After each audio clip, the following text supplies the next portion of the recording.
Indian വംശജയായ British എഴുത്തുകാരി നിതാഷ കൗളിനെ ബംഗളൂരു വിമാനത്താവളത്തിൽ തടഞ്ഞു. കർണാടക സർക്കാരിന്റെ ക്ഷണം സ്വീകരിച്ച് പരിപാടിയിൽ പങ്കെടുക്കാനെത്തിയതായിരുന്നു കവിയും UK വെസ്റ്റ്മിനിസ്റ്റർ സർവകലാശാല പ്രൊഫസറുമായ നിതാഷ കൗൾ. മണിക്കൂറുകളോളം വിമാനത്താവളത്തിൽ തടഞ്ഞുവെച്ച ശേഷമാണ് ഇവരെ തിരിച്ചയച്ചത്. കേന്ദ്ര സർക്കാരിന്റെ നിർദ്ദേശപ്രകാരമാണ് നടപടിയെന്ന് നിതാഷ ആരോപിച്ചു. RSSന്റെയും തീവ്ര ഹിന്ദുത്വ സംഘടനകളുടെയും കടുത്ത വിമർശകയാണ് പ്രൊഫസർ നിതാഷ കൗൾ. RSS വിമർശനത്തിന്റെ പേരിൽ മുൻപ് വധഭീഷണി അടക്കം ഇവർ നേരിട്ടിരുന്നു. ഫെബ്രുവരി 23-നാണ് നിതാഷ ബംഗളൂരുവിലെ കെമ്പഗൌഡ അന്താരാഷ്ട്ര വിമാനത്താവളത്തിൽ ഇറങ്ങിയത്. കർണാടക സർക്കാർ സംഘടിപ്പിച്ച കോൺസ്റ്റിറ്റ്യൂഷൻ ആൻഡ് നാഷണൽ യൂണിറ്റി കൺവെൻഷനിൽ പ്രത്യേക ക്ഷണിതാവായിരുന്നു ഇവർ. സമ്മേളനത്തിൽ ഭരണഘടനയും ജനാധിപത്യവും എന്ന വിഷയത്തിൽ സംസാരിക്കാനിരിക്കെയായിരുന്നു വിമാനത്താവളത്തിൽ തടഞ്ഞുവെച്ച ശേഷം തിരിച്ചയച്ചത്. മുൻകൂട്ടി ഒരു വിവരവും നൽകാതെയാണ് ഇമിഗ്രേഷൻ വിഭാഗത്തിന്റെ നടപടിയെന്ന് നിതാഷ ആരോപിച്ചു. വിമാനത്താവളത്തിൽ മണിക്കൂറുകളോളം തടഞ്ഞുവെക്കുകയും ഇടുങ്ങിയ മുറിയിൽ കിടത്തുകയും ചെയ്തു. കിടന്നുറങ്ങാനോ ഭക്ഷണം കഴിക്കാനോ വേണ്ട സൗകര്യങ്ങളൊന്നും ചെയ്തു തന്നില്ലെന്നും നിതാഷ കൗൾ എക്സിൽ പോസ്റ്റ് ചെയ്ത കുറിപ്പിൽ ആരോപിച്ചു. കർണാടക സർക്കാരിന്റെ ഔദ്യോഗിക ക്ഷണം ഉൾപ്പെടെയുള്ള രേഖകളും ഓവർസീസ് സിറ്റിസൺ ഓഫ് ഇന്ത്യ കാർഡും അടക്കമുള്ളവയും ഉദ്യോഗസ്ഥരെ കാണിച്ചു.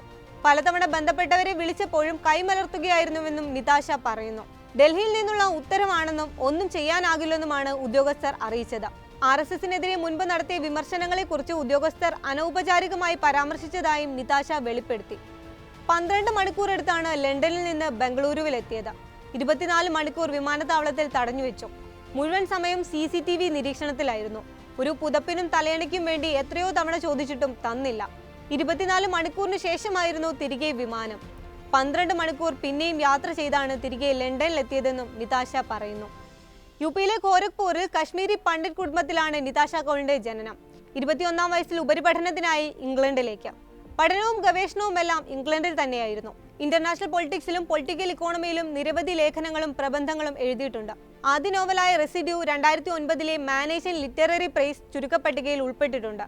കേന്ദ്രം ജമ്മുകശ്മീരിന്റെ പ്രത്യേക അധികാരം എടുത്തുമാറ്റിയ ശേഷം കശ്മീരികൾ നേരിടുന്ന മനുഷ്യാവകാശ പ്രശ്നങ്ങളെക്കുറിച്ച് US വിദേശകാര്യ മന്ത്രാലയ കമ്മിറ്റിയിൽ മുഖ്യ സാക്ഷിയായി നിതാഷ സംസാരിച്ചത് ഏറെ ചർച്ചകൾക്ക് വഴിവെച്ചിരുന്നു. മുൻപും വലതുപക്ഷ ഹിന്ദുത്വ സംഘങ്ങളുടെ വധഭീഷണിയും ബലാത്സംഗ ഭീഷണിയും എല്ലാം നേരിട്ടിട്ടുണ്ടെന്നും നിതാഷ പറയുന്നു. ബലാത്സംഗം ചെയ്യുമെന്നും വധിക്കുമെന്നും ഭീഷണിപ്പെടുത്തിയിട്ടുണ്ട്. തന്റെ അമ്മ താമസിക്കുന്ന വീട്ടിലേക്ക് പോലീസിനെ അയച്ചിട്ടുണ്ട്. ഈ ഭീഷണികളെയെല്ലാം താൻ നിസ്സാരമായി തള്ളിക്കളയുകയാണ് ചെയ്തത്. വിമാനത്താവളത്തിൽ ഇറങ്ങുന്നത് വരെ വിലക്കുള്ള കാര്യം തന്നെ അറിയിച്ചിരുന്നില്ല. 2014 ശേഷം നെഹ്റു മെമ്മോറിയൽ മ്യൂസിയം ആൻഡ് ലൈബ്രറിയിലും JNUവിലും നടന്ന 2 പരിപാടികളിൽ സംസാരിക്കാനുള്ള ക്ഷണം റദ്ദാക്കിയിട്ടുണ്ട്. അക്കാദമിക്കുകളെയും മാധ്യമപ്രവർത്തകരെയും എഴുത്തുകാരെയും എല്ലാം നിരോധിക്കുകയാണെന്നും രാജ്യത്തെ അക്കാദമിക സ്ഥാപനങ്ങളെ കേന്ദ്ര സർക്കാർ നിയന്ത്രണത്തിലാക്കിയിരിക്കുകയാണെന്നും നിതാഷ ആരോപിച്ചു. ഒപ്പം ഒരു ചോദ്യവും അവർ ഉയർത്തി. ലോകത്തെ ഏറ്റവും വലിയ ജനാധിപത്യ രാജ്യം തന്റെ വാക്കുകളെയും പേനയെയും എന്തിനാണ് ഭയക്കുന്നത്?